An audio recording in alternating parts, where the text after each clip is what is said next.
Students hope you are all fine and doing good. जो आज का हमारा टॉपिक है जिसका नाम है Gulliver among the little people, ये क्लास फिफ्थ है इंग्लिश। ये कहानी गुलिवर्स ट्रेवल में से ली गई है, जो एक इंग्लिश जिसका नाम लैमुअल गुलिवर था। ये एक इंग्लिश मैन था और पेशे से ये ट्रेंड सर्जन था। ये कहानी जो ये समुद्री सफ़र को निकला था। जो भी वाक़ात उस समुद्री सफ़र में इसके साथ पेश आए, इस कहानी में हमें यही पढ़ना है। उसको कौन सा वाक़ा पेश आया वही हमें पढ़ना है। ये 18th सेंचुरी की बात है, इंग्लैंड की।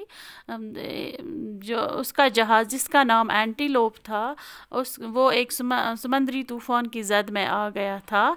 उसने अपने आप को कहीं से बचा लिया और वो एक समंदर के किनारे पहुंचा और वहाँ वो बहुत थका हुआ था, उसको नींद आई थी।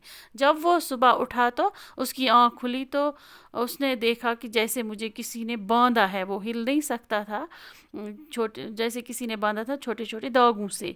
अब इस स्टोरी में हम पढ़ेंगे उसके साथ क्या हुआ। चलो तो बच्चों हम पढ़ेंगे। Once a ship called the Antelope was on its way to the South Seas. एक बार उसका जहाज़ जिसका नाम था एंटीलोप, वो चल रहा था समुद्री रास्ते से, साउथ सीज से। There were 30 sailors in it with a captain and a doctor.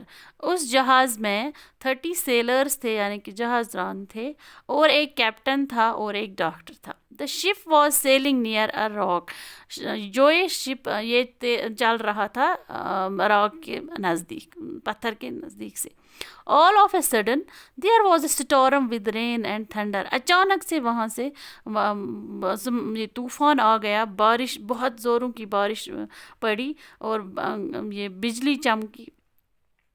The sea roared, the wind blew and the waves rose high. समंदर में तूफान आ गया, बहुत सारी हवा ये चल रही थी, तेज़ हवा चल रही थी और समंदर की जो लहरें वो ऊपर उठ रही थी। The ships stuck the rock and broke in two. ये जो जहाज़ ये इस रॉक के साथ टकराया, इसके दो हिस्से हो गए।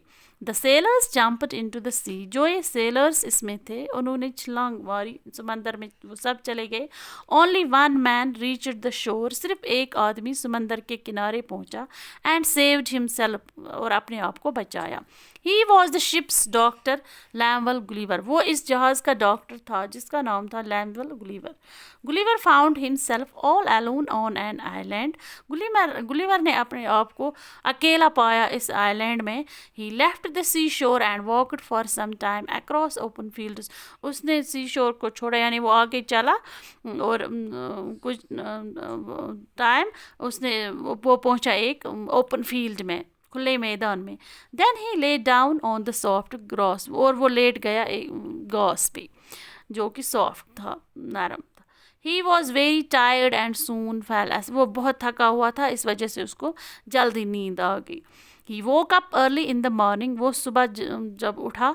ही वॉन्टेड टू गेट अप, वो उठना चाहता था, but he couldn't move his arms और लेग्स, लेकिन वो उठना चाहता था लेकिन वो नहीं हिला सकता था अपनी लेग्स, अपनी टांग और बाजुओं को। दे वर टायर्ड to the ground with strings, उनको बांधा था ज़मीन पर छोटे छोटे दागों से।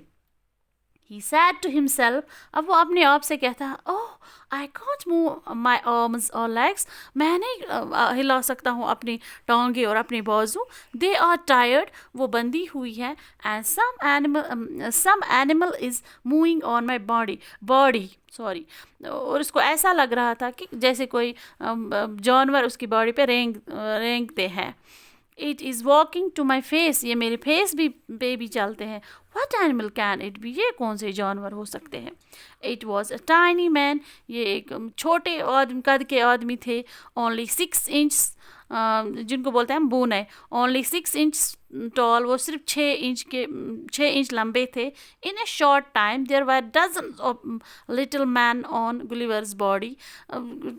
تھوڑے ہی وقت کے بعد درجنوں چھوٹے چھوٹے آدمی آ گئے اس باڈی پہ. And there were many more around ہم, اور اس کے ارد گرد بھی بہت سارے تھے.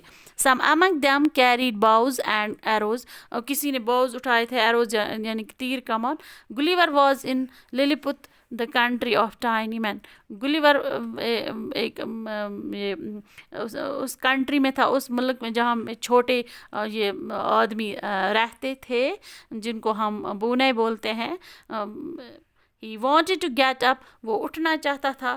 He said to himself, وہ اپنے آپ سے کہتا ہے, these strings are not thicker than threads. یہ جو strings انہوں نے مجھے باندھا ہے, ان strings سے یہ تھریڈ سے زیادہ موٹی نہیں ہے. I can easily break them and free myself. میں ان کو آرام سے توڑ سکتا ہوں اور اپنے آپ کو آزاد کر سکتا ہوں. So dear students, اب ہم اس کا دوسرا کل پڑھیں گے انشاءاللہ. خدا حافظ.